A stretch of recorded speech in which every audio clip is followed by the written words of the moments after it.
What's going on, squad? It's another wonderful day. Of course, it's the Broadcious Live podcast. My name is Jonathan, and I'm one of your hosts. And of course, if you're on the Zoom, you got this other guy that you're seeing, and his name is Dr. J. What's going on, Dr. J? What's up, man? I'm happy to be here today and live this brodacious life. I've been looking forward to this episode since like episode 32 or when we talked about it. I've been ready for this moment. So I have to tell you, I'm fired up. I'm going to be excited today. So I hope you're ready for it. I'm super excited about it. We're kind of coming back and we're talking about our 5 F's today. So we're going to give a little background and introduction again to everything that's going on.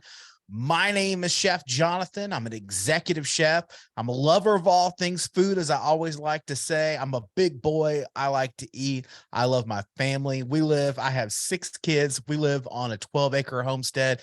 We live everything almost from scratch. And so we want chickens. Well, we got to raise chickens. We want eggs. We don't go to the store.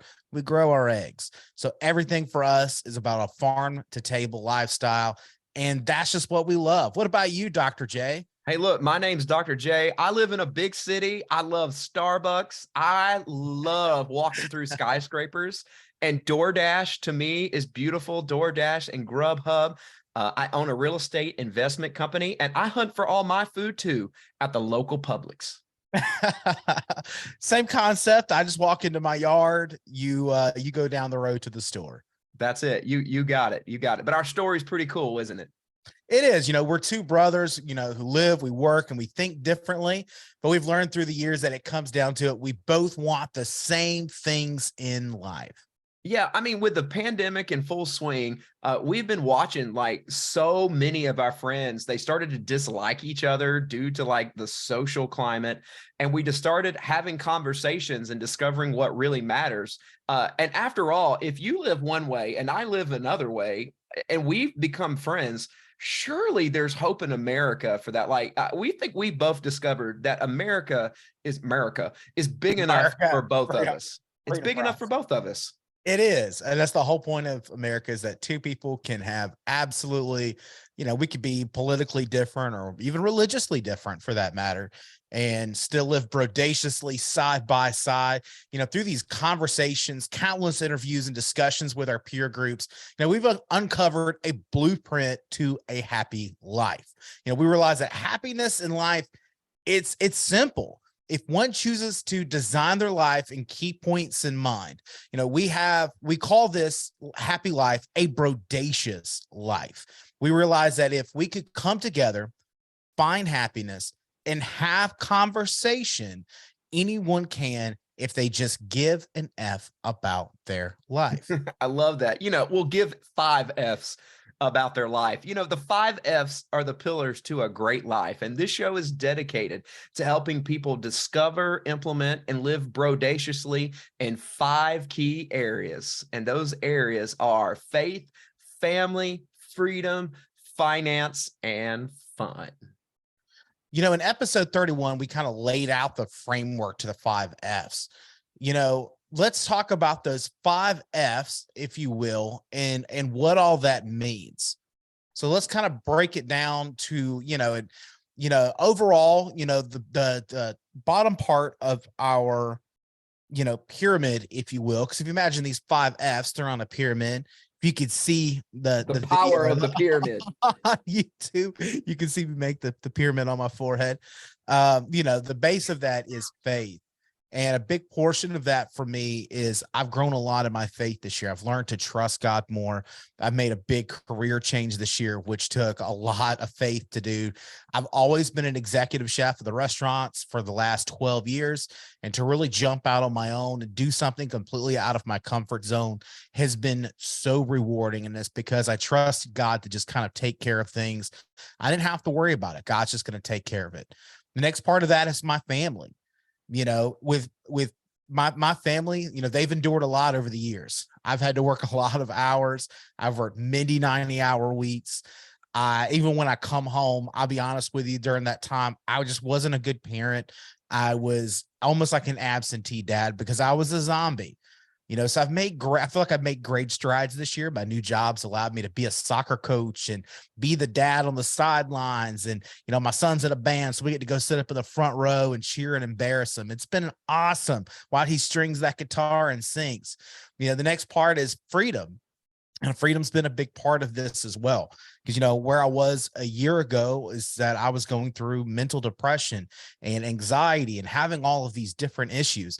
We talk about freedom, where, of course, we're not just talking about good old America. We're talking about those freedom from all the different things that hold you back, whether that's your anxiety, your depression, your alcoholism. There's so many things that freedom can be. We've got to help push through those things. And it's kind of been a big year for me to kind of push through and find new freedom in me. Finance is something that I'm always working on. I'll be the first one to tell you, I do so good in many things, and then I do so good and not so good in others. Dr. J's really been pushing me on my finance. And that's why it's always good to have people around you who push your mindset. Dr. J's been working on with me on that. And the last thing is fun. This has been probably the funnest year that I've had since my wife and I got married. I feel like we're having our best life. We're living the dream, if you will. I'm getting to go and be a dad. I'm still making great money. I'm not a millionaire by any means, but I feel successful in my job. I enjoy my job. And then at home, I enjoy my home life. And, I'm getting to go and do things like play airsoft with my son, like we did yesterday, see my son, my oldest son play in the band, and, soccer games with my younger kids and ballet recitals and all the fun stuff that goes into this 5Fs. What about you, Dr. J? My experience was very, very similar. It's so funny when you and I started talking. In fact, we both didn't land on doing this show together. And it's just amazing Right. all these episodes later where we've come. I was in a very similar place, to say it like it is without giving away. We've just let people assume what's what and who's who. But I remember it was in 2020. And in 2020, we're coming up November, about 2 years, I guess, from the time we're recording this. Yeah. And the world was in chaos. And I remember at the time, you and I did not agree on some things, and we won't go who thinks what or whatever, but let's just say we didn't agree. Right.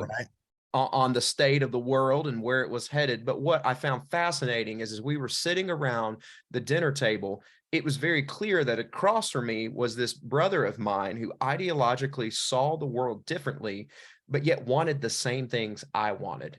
And I remember you had your show, I had my show, you were out on a homestead, I'm over here living in the city, like just very different. But there was something that shook me at the core, which kind of started a journey because my faith was not where I wanted to be. I wasn't spending enough time with family. I didn't feel free. I felt very constricted. And, when you down to finance and as a result of all that, the outward world thought that I was successful in my professional career, but on the inside, I wasn't having fun. I didn't feel successful. And that's when I realized from talking with you that there had to be a better way. There had to be something else. And that's kind of how we stumbled on this thing called lifestyle design, which is why it matters. I mean, lifestyle is a style. It means like activities, the way you choose to live your life, and your lifestyle is different than my lifestyle. You live on a farm. Like I can't even imagine looking at food that I know I'm going to eat. Like that blows my mind. But here's the thing, to throw this down there, that's your lifestyle. I have a lifestyle. Design is an intentional process of creating something. So lifestyle design means one is happy when they are living in an intentional life that they have created. In other words, I knew where I wanted to be and I am there because I grew in intentional directions to get there. And then once you and I kind of figured out, okay, we've got to design our best life. To me, it is just so interesting to how we got to our 5Fs: faith, family, freedom, finance, fun, because after all these interviews, some of them are on the show. And if you're listening, I hope you'll go back and listen to all those interviews. You can hear some of them in episode 0 through episode 30. And we're just doing constant interviews, trying to figure out what it was. But we kept coming back to faith, family, freedom, finance, fun. And I would argue that once we realized that, it changed your life, it changed my life. And I love that we're going to talk about this a little bit more today and kind of dig in, because I think it's helped us to design a better life. And this update is it's incredibly important. Yeah. I mean, so why don't we go through and let's have a brief candid conversation on our current progress in each of our 5 Fs. I kind of broke down my 5 Fs. Talk to me about your 5 Fs. Yeah, I mean, let's go through one F at a time, and we won't make them too long. Why don't we just kind of break it down to make it easy? Does that sound okay with you? Yeah, let's do it. So if you're watching this or listening to this on our podcast, we keep a little bit of this unscripted on purpose, because we want to be candid. We like for our audience to know exactly how it was. So anyways, the first one is faith. For me,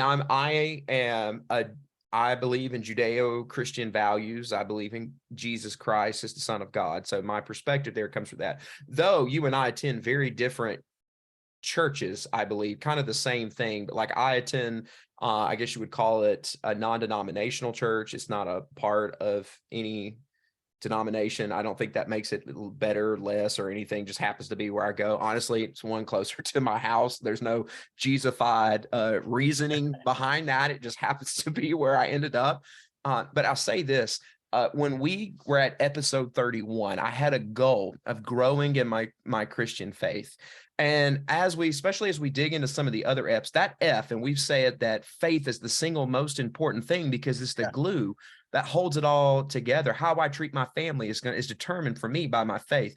My sense of freedom is, what do I freely do? It's governed by the rules of my faith, like everything, freedom, fun, it's all there. I give some of what my money freely to charity because my faith determines that.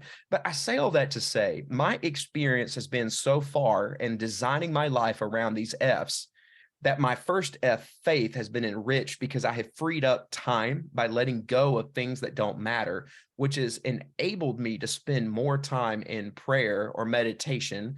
And as a result of that, while my faith still has a long way to go, because if I were honest, I have some failures too that I'm still working on, but I feel that my faith is at a new level. And I imagine going forward, as I free up more time and get myself more centered, my faith is probably going to grow. What are your thoughts? No, my faith has grown a lot this year. We grew up as pastors' kids, and it's very weird to Yes. talk. I feel like I'm in a very weird spot because people come to me and they're like, "Oh man, well, you're a preacher's kid. You know everything about the Bible." And I've been honest with you. A part of my problem in my faith is that I grew up in the church. And unfortunately, that meant that we also saw the bad side of the church. And so there's some wounds that have had to been healed this year to kind of get me to really dive into my Bible.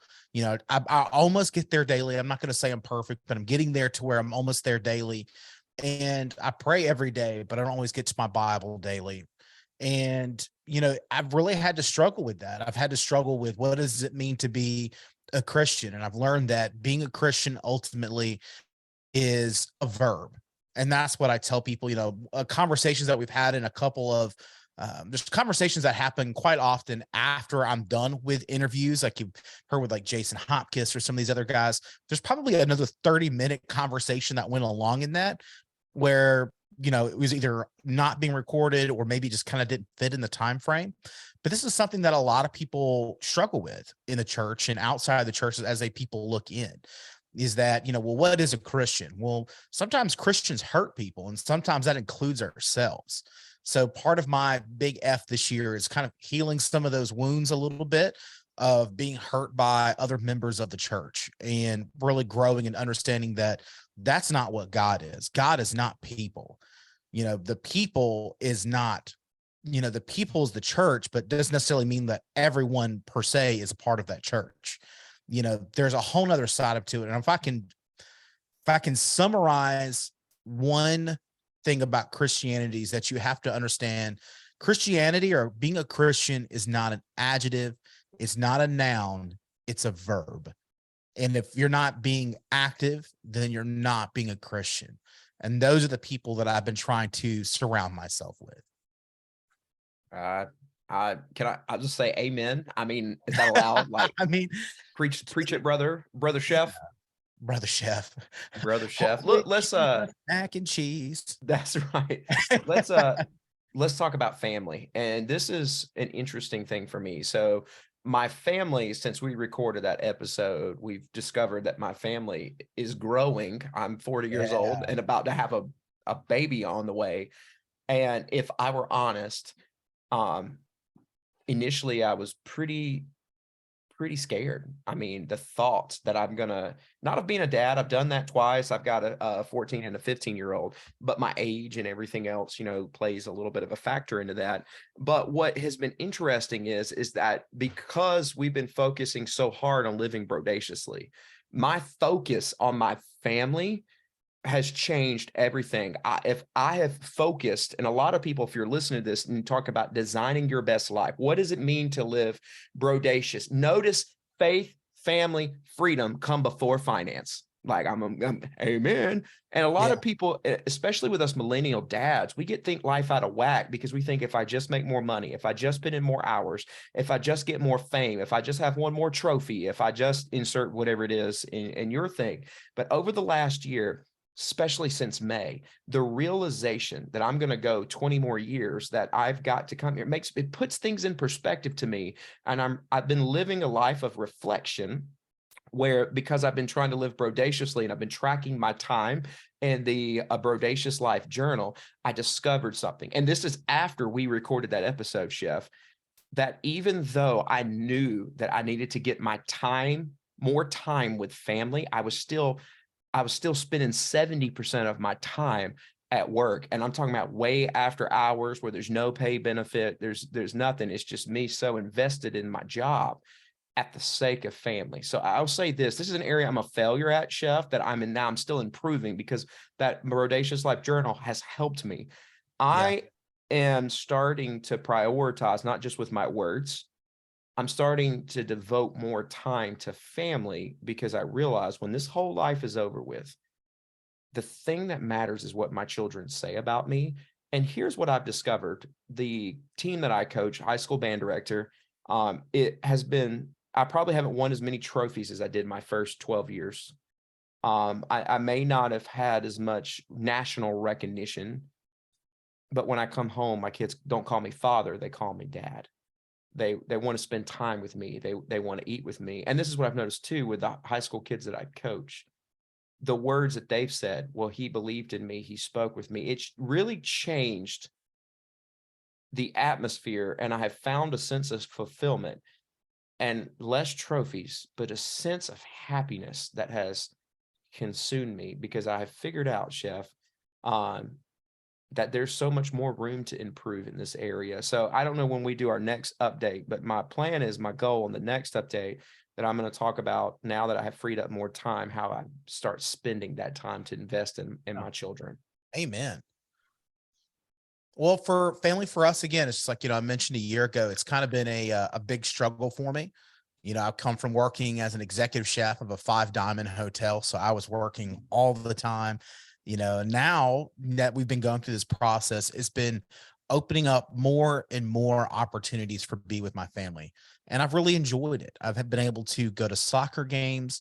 In the past, that's almost, I never, if the family event didn't happen at the restaurant, I didn't get to go, period. And so when I owned restaurants, that's why I always had like birthday parties at the restaurant. I always had, anything. Ballet. If I can get the ballet team to perform there at my restaurant, well, that meant I got to see my little girls perform. And that's how I got to see things. Now that I'm getting older, I'm seeing, a change of things. I've seen some consequences a little bit of my actions a little bit when it comes to my older two. My oldest, she's in college and she's kind of going through this, she's trying to figure herself out. She's 18 and basically a junior in college. And she's trying to figure all these things out. And, I've had to ask some tough questions this year. Was I a good dad? Was I always there? And there's had to be some tough conversations because I wasn't. I was head down, working through my job and doing the things that I needed to do. I mean, they were coming from a good place because I wanted to provide for them. It's not that I was just gung ho about everything restaurants. I was worried about not being able to provide for them.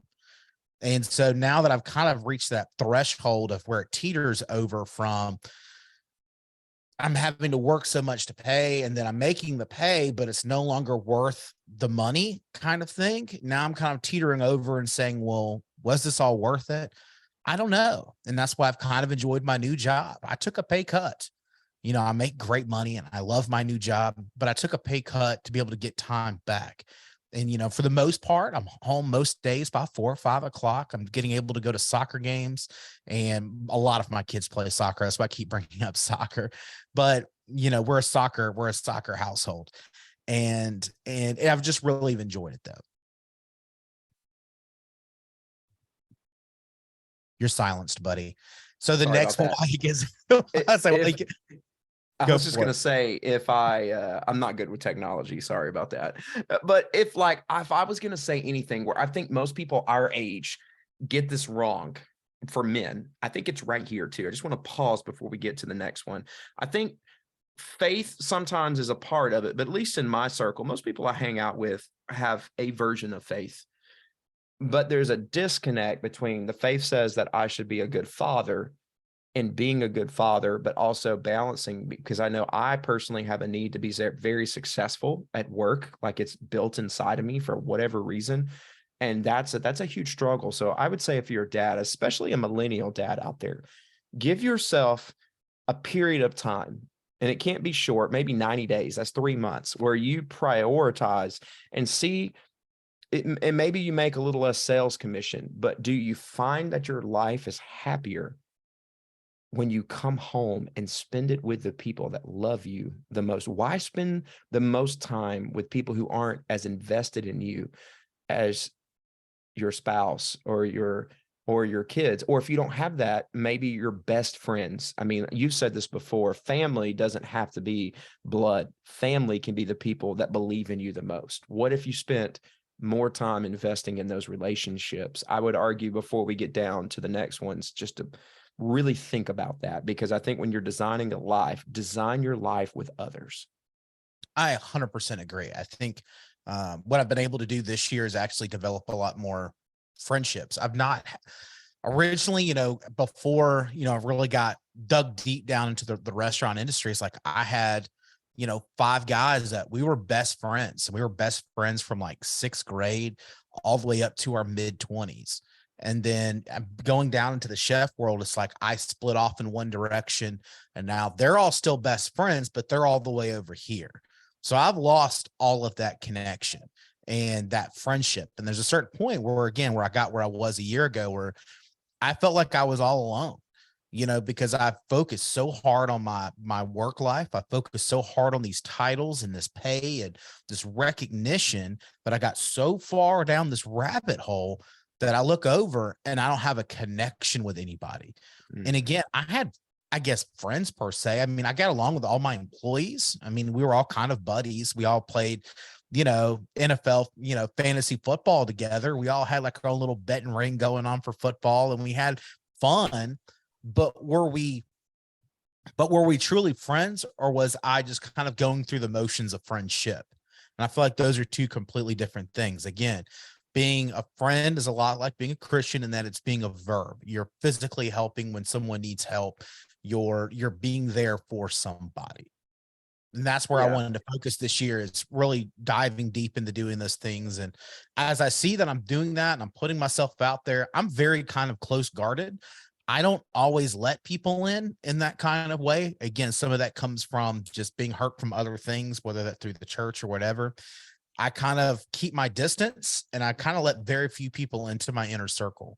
And I'm seeing, as I'm letting people into my inner circle, that I'm being blessed more and more people want to be a part of my circle. I've just got to open myself up to let them be in that circle. Yeah. I mean, it's and that kind of gets us into our next one. We talked about faith, family. Look, freedom. And this is the freedom to have your freedom differently. And this is an area where I know you and I have freedom. We joke around, but like you love walking out in the pasture and feeling free and being in the mountains and leaves and all that. I would rather slap myself in the face than go to the mountains and watch the leaves turn color. That is the most boring thing in the world to me, but my dad loves it. Like, he lives Yeah. for that stuff. Like, we're going to go on Yeah. vacation this year because he's gone on 3 with us. And so we owe it to him, because my dad is awesome. But I have to be honest with you. We're going to the mountains in Tennessee, and I'm going to be one with nature, AKA on an iPad somewhere streaming off my cell phone. Anyways, freedom. Yeah. I like to say it this. Well, you say it like this, and I think this is great. Freedom is releasing the chains that bind you. Yes. It doesn't have to be sitting in Indian style, doing some kind of Buddhist whatever to experience some kind of Zen. Freedom is let go of the things that bind you. Here's some things that I've let go of. People's opinion of me does not have to be my reality.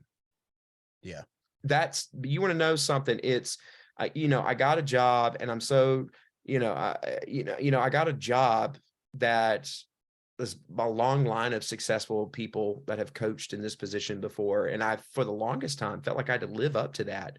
Like I had something to prove. And then one day it dawned on me that freedom of, I don't have to be another version of all those great people. I do need to be the best version of myself. And to be the best version of myself, I got to give myself the freedom to be myself. And I think that that's part of it. The freedom. One of the things that I've really done in my life since that episode is I've given myself the freedom to try new things and like them and adapt them, but also the freedom to reject them.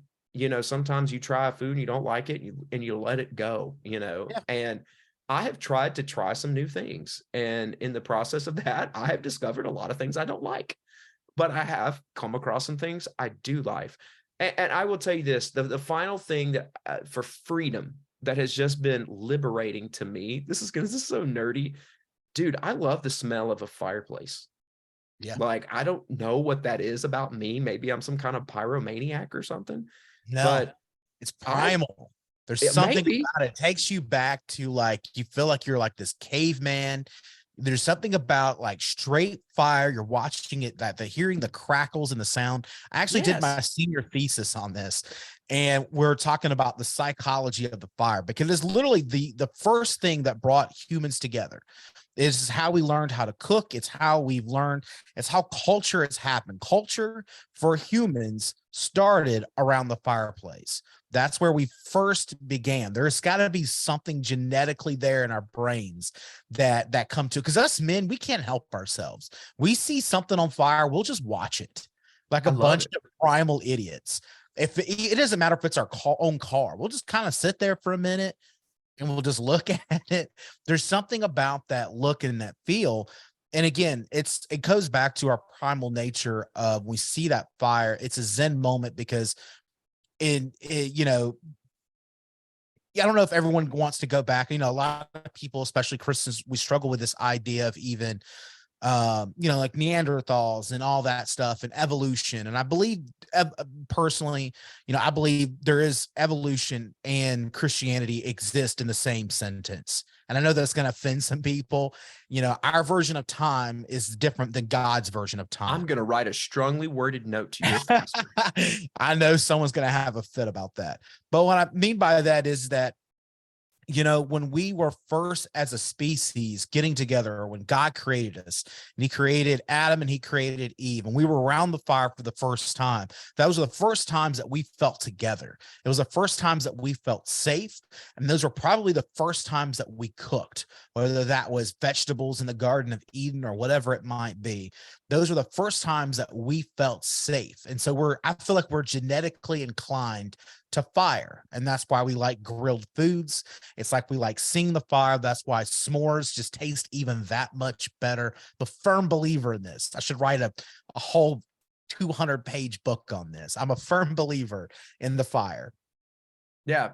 Everything you said, I'm literally sitting here. It's probably 80 degrees in my house. And you know what? I have the freedom to light a fire in my fireplace anyways. So I've got a fireplace going because I like the smell of fire. Look, give yourself, if you're out there and you want to design your best life, find something that you've always wanted to do that scares you and go do it. Now don't go play in moving traffic, but find something that you've always wanted to do and go do it, because you may discover that next thing. I'm making some major business moves right now that scare the crap out of me, but I finally reached a point where I've decided that I want something different for my life. And I'm giving myself the freedom, because it's about time that I do some stuff for my family. I've been doing a lot of stuff for a lot of other people's families, but I'm going to do some Yeah. stuff for my family now. And it's and I'm giving myself the freedom to be okay with that. So anyways, what are your thoughts on freedom? Because you, like I said, we're very different people. And I'm curious. This is the question I've been waiting for you, because you are the freest person I know. We believe in some good old fashioned freedom down here. We believe in the freedom in every amendment possible, and we just live our best life out here. So for me, freedom really started mental freedom about a year ago. And again, this is a book that, it's going to offend somebody, but Mark Ransom wrote a book called The Subtle Art of Not Giving the F Word. And that book really kind of helped me. And, it's funny how we talk about our 5 F's, but it was kind of that book of F that helped me break down things. Cause that was at this time last year, like I was just mentally done. I had just come back from COVID. I was sick as a dog. I still couldn't taste anything, which as an executive chef is a dangerous spot to be in. When you don't feel good, your body is physically aching. You can't taste anything. My taste is literally half of 3/4 of my job. And so I was just going through this, and then everything's just swirling around me. And what happens is we build up this big garden of F's. And at the end of the day, you cannot take care of all of everything in that garden. At some point in time, you have to let things go to focus on the nutritional things that you need that are there in the center of the garden. You have to choose what F's you are going to give. And that's kind of what this year has been for us. And my 5 F's, are faith, family, freedom, finance, fun. And that's kind of been my focus. But I'll admit that book kind of helped me figure out the framework in my mind to say, you know what, I'm taking on too much. I've gotten to the point where I was thinking something that this conversation that's happening over there was about me. Did it really have anything to do with me? Probably not. But I've gotten so far down the rabbit hole that I was just building up barriers and blocking off people and offending people and really being a jerk. If I really look back, I'm kind of ashamed of some of the things that happened. And, and it all basically led up to one big meltdown at work. And it's glorious. It's funny. My chefs, they still make fun of me. They got it in their calendar to call me in a couple weeks when the official 1-year anniversary of my meltdown is, because it was for cookies with Santa of all places, not in front of the kids, thankfully, but it was afterwards. And it was it was a wild time, but it was because I was breaking off too much. So part of my freedom journey was actually learning what F's are important to me and nurturing those things instead of diving into every single thing around me. I don't have to care what's going on social media. That's not important to me. What's going on in news? I used to be really big in the news, and I even had a political podcast. I had all kinds of things that I used Your to have. podcast made me angry. I'm sure I offended some people out there. But I was just caring too much about, honestly, things that in the grander scheme of life, they don't really matter. What really happens, whether the Senate or whoever controls what in the grander scheme of life, it really doesn't affect me and what goes on my farm. I like to consider my farm, my little patch of that's my country, that's my land. And if something ever happens, I'm willing to defend it as so. But what happens on my land is my stuff, and I'm going to focus on what happens here first, and that includes my family. Yeah. By the way, too, the book that he referenced, the chef referenced, The Subtle Art of Not Giving Up, that is an incredible book. And I hate in some ways they use the word they use, but I get why, because it's a shock jock word. But if you want to, I summarize the book for you. In life, you only have so many ducks to give. So why are you giving your ducks to things that don't matter? Instead, focus on giving a duck to the few things in life that are worth giving a duck. Don't give your ducks away to things that you shouldn't give a duck to. Quack, quack. Anyways, if you want to read the book about the subtle art of not giving a duck, if you go to broadaciouslife.com/resources, that book is in there. You can't miss it. It's the only one. It's got like an orange reddish. You can't miss it. And if your grandma, my granny watching this or listening to this, I'm sorry I put that book on there, but it is a great book that I think people should. It really is. Again, it's about shock value a little bit. I did the audio through Audible version of it, and it was so good that I went and got the book too. And so it's one of those things where it is a really good book. It really helps you break down your mentality and what you're giving your F's to. And it's a great book to kind of help break down what's important and what's not important, and what can you just let go? What can you just plug out of your mind? And sometimes we got to plug things out of our mind and just shoo them away. And there's other times where we got to pull something out of our mind and put it on paper. Put it on Yep. paper is a lot of times how I get it out of my brain.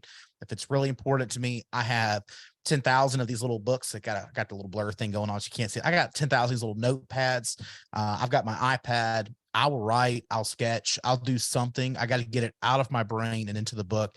And it's because of that book that it helped me be able to get those things out of my brain so I can sleep better at night, so I can focus on the 5 F's that are actually important to me.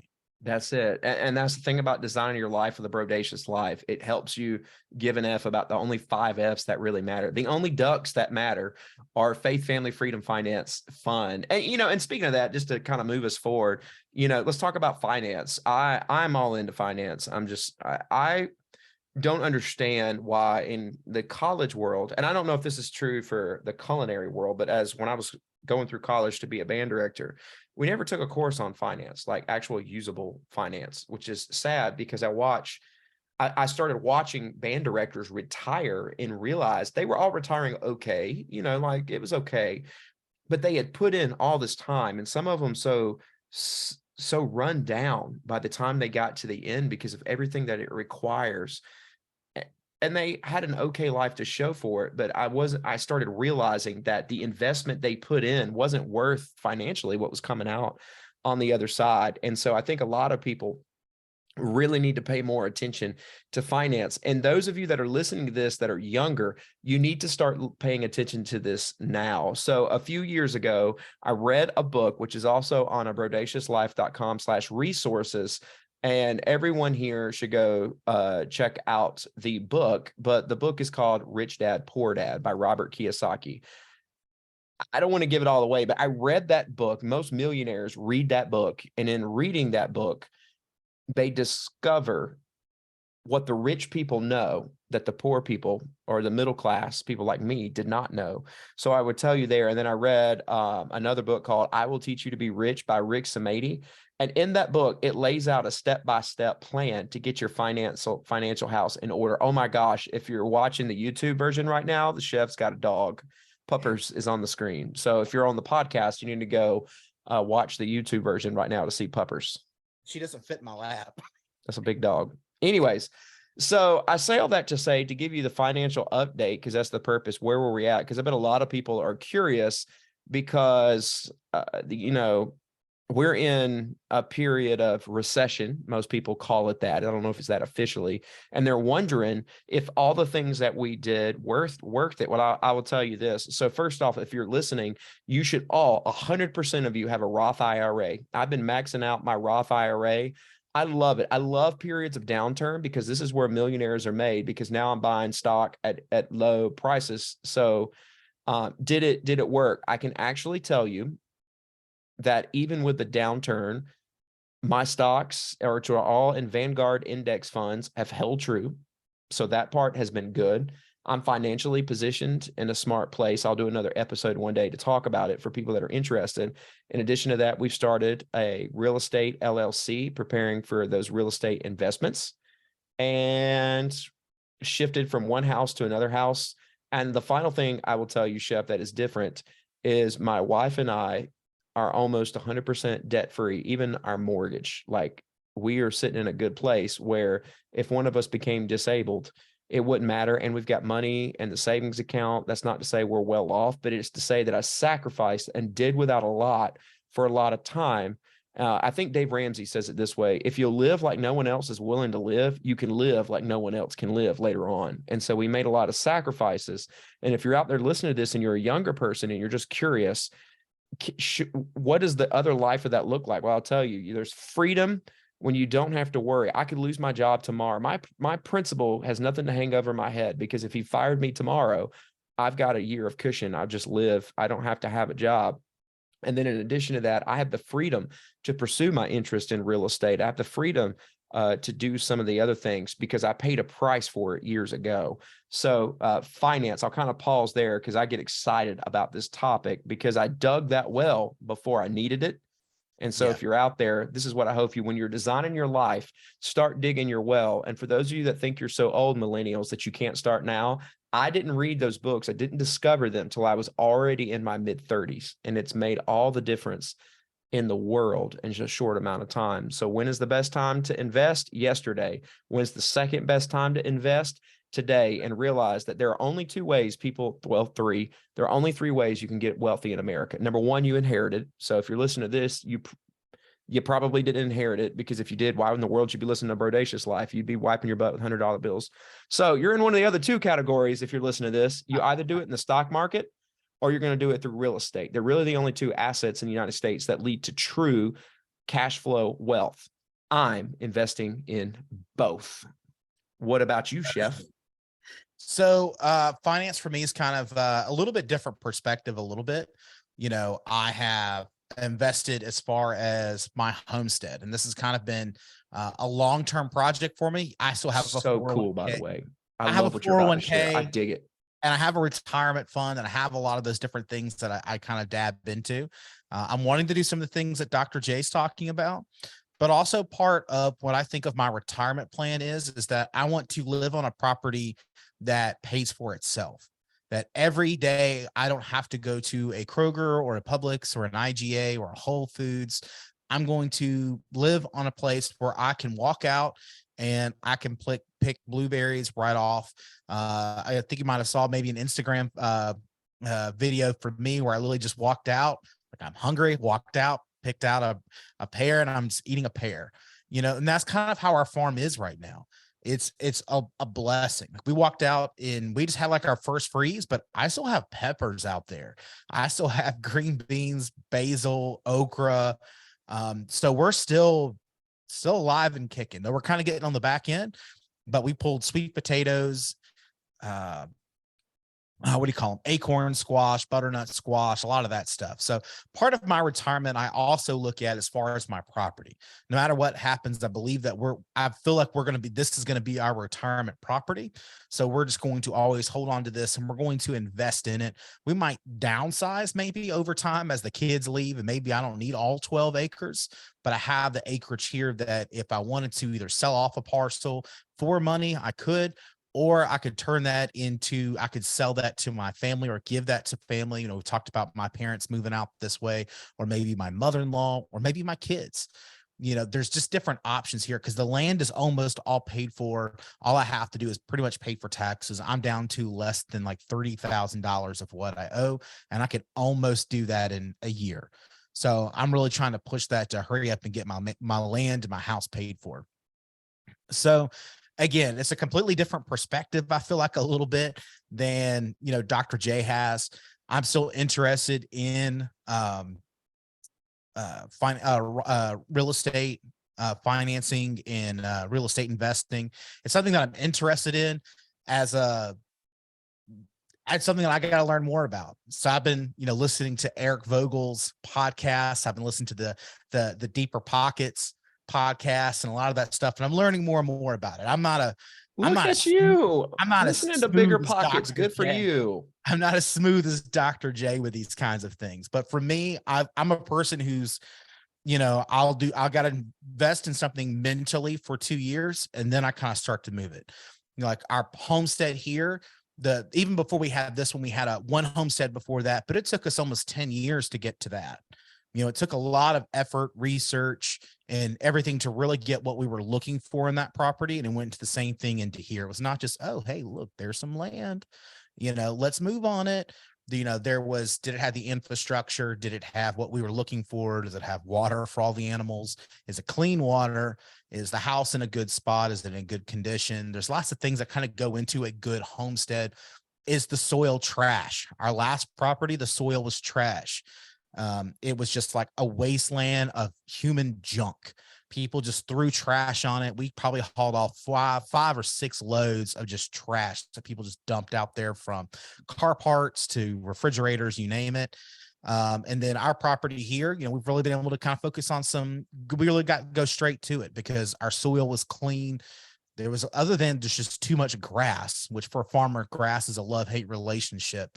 We've been fighting off too much grass and getting grass out of our garden. But outside of that, we've really enjoyed that. So Hey, I'll kick it back over to you. Look, I think this is awesome too. And I just want to point out that notice we said finance. We have two very completely different takes on it. But at the same time, we talk about lifestyle design, and the purpose of a Broadcious life is that we've both made a conscious decision of what that looks like for us in our respective walks of life, and we're going for it. We have the freedom to shoot for it. Like I'm going to be a real estate tycoon. I may not be a millionaire today, but I'm headed in that direction. And you're the same thing. It's like I may not have everything 100% sustainability, but I know where I'm going. It's sustainable. I'm going to walk out one day in my front yard and everything that I need for my life, my wife, my family is right there. So today, this is the step I'm taking to get there. And I think that that's huge. Finance does not mean wealth. Right. Finance can mean something complete. For me, finance is wealth. For you, though, finance is wealth, but finance is even deeper than that. And I love, it might not be my thing, but I have such a huge respect. And I think it's worth pointing out because for someone listening today, your version of finance may be, how much money can I give to this charity? Like for me, my life, my finance is I want to fund a school for the deaf and the blind. Awesome. That is epic. That is your thing. That is your finance. That is your, dude, go for it. Just get in the game. And I think that's the big thing I'd say is get in the game. And I would love to add some resources. And speaking of this, Chef, something you can help me out with, I'll throw out a couple of resources before we move on to the next one. If anyone's interested in my plan, and I'm going to ask you in a second, if there are any books, and if you'll shoot them an email, I'll add them to our website. But I know if you're out there and you're looking, if you want a surefire plan, pause, and I say, I am not a financial consultant. You can and should approach your attorney or your tax consultant, CPA, or whoever, do not go by my word. But I will say the book, I Will Teach You to Be Rich by Rick Samady, which is on our website. You can go link it from there. That is the book that I bought about 8 or 9 years ago now, and it works. I'm 8 or 9 years in. I'm in the middle of a recession, and it is work. It's not a flashy plan. I don't have to think about it. I look at this stuff once a year to make sure it's on track. And then the second book, if real estate just interests you, you reference the book. It's A Pathfinder's Journey by Eric and Tiffany Vogel. I think that's a huge book that has just great implications. Do you have anything you want to throw out there for someone that might be interested in your version of financial freedom? Well, there's a couple books that kind of dabble into it. I think if I'm going to really discuss why I'm doing it the way that I'm doing it, there's a book called The Marvelous Pigness of Pigs by Joel Salatin. And that book it sounds like it's about pork. It is not about pork. It is how would you describe it? It is a theological deconstruction of the Christian faith. And what the whole concept of the book is about is challenging what we see as money. What do we see as our ultimate goal? What we do, also what we consume, believe it or not, reflects who we are as a Christian. And that's one of a hard concept of this book is, and especially for Christians, because what do we all do on Sunday? We go out to eat, right? Well, part of that problem is a lot of the food that we go out and we eat is junk food. And the whole purpose of this book, though, is to kind of challenge our faith and talk about what we consume, both what we eat, what we buy, our clothes, all of those different things reflects who we are as a Christian.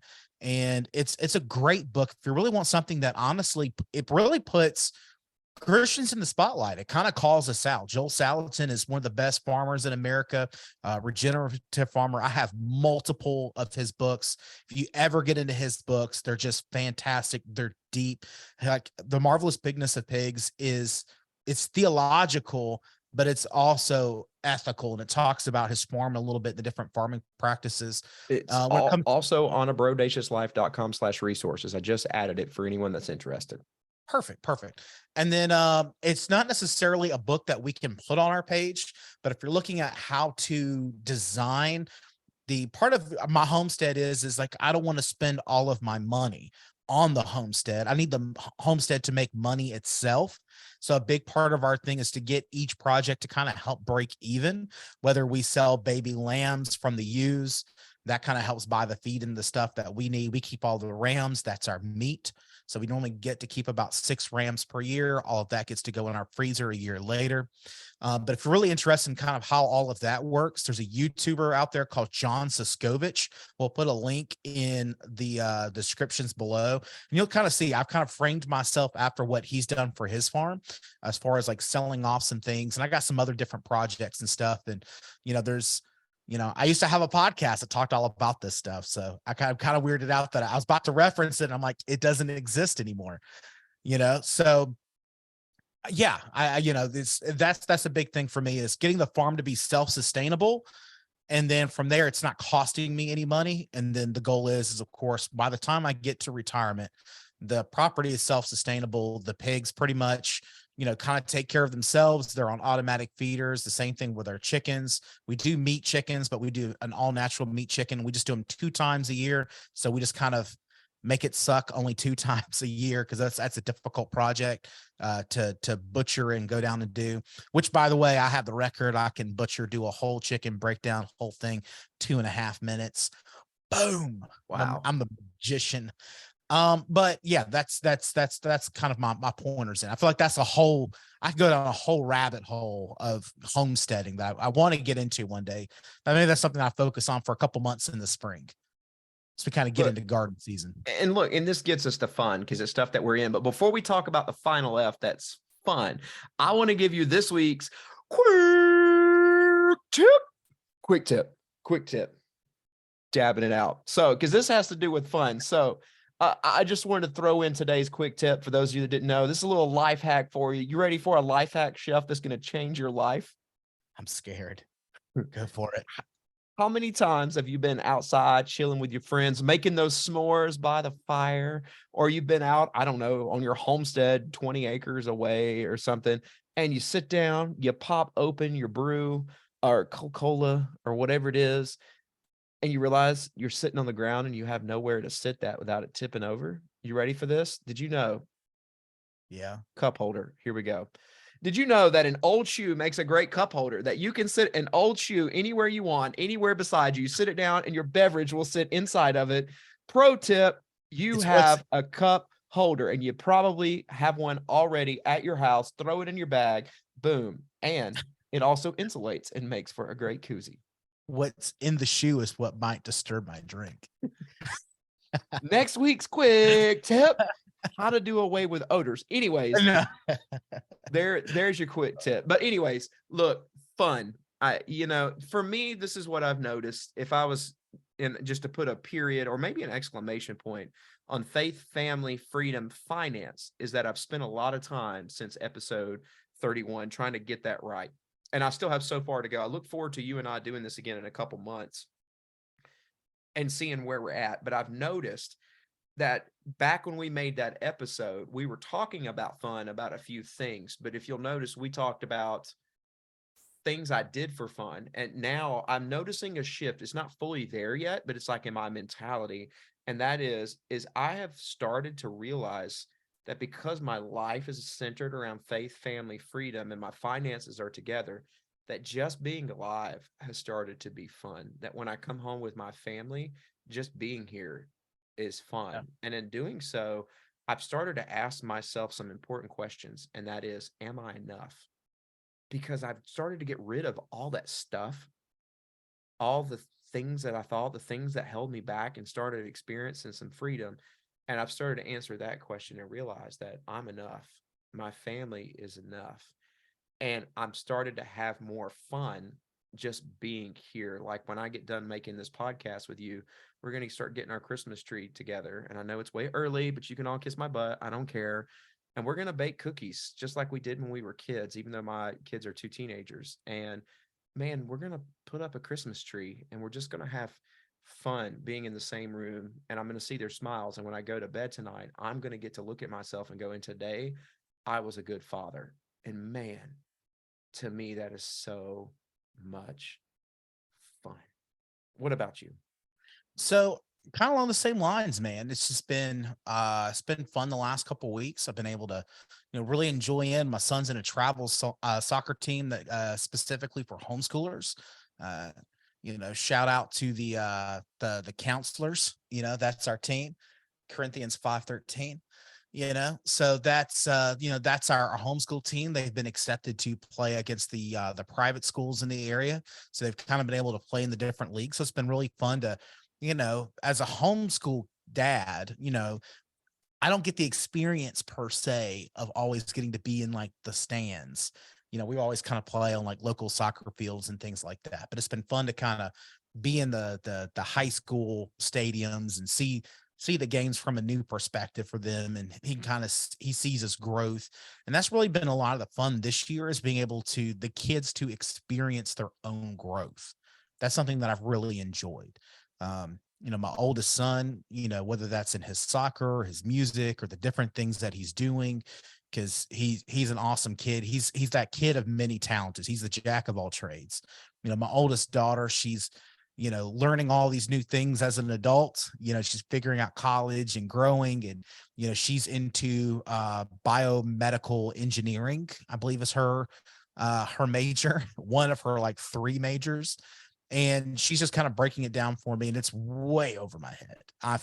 She's reached that moment if it's just dad's a moron. He has no idea what I'm talking about, and I'm fine with that. Biomedical engineering, if that's your thing, God bless you. You got to have a special talent for it, and she does. I have my middle daughter, Gracie. Remember, I have 6 kids. So my middle daughter, again, she's just growing so much. She's getting friends and she's just enjoying life. She's going through all the same things that every other little girl, 10, 11-year-old girl goes through. But, she's been able to, make friends and go through school and learn and grow. My middle son, Paxton, he's special needs, and he's had to go through therapy. And, there's been lots of growth for him. He did not talk until he was almost 5 years old. He did most of his stuff through sign language. And this year he's able to talk. He's actually able to hold conversations. He's, somewhere on the autistic scale. So certain things used to just freak him out, and different textures and different things. And now he's able to talk and be calm. And, it's not perfect, but he's able to communicate better what's going on. He's able to get himself dressed. And then my youngest daughter, she's just a young spitfire. She's my wife reincarnated.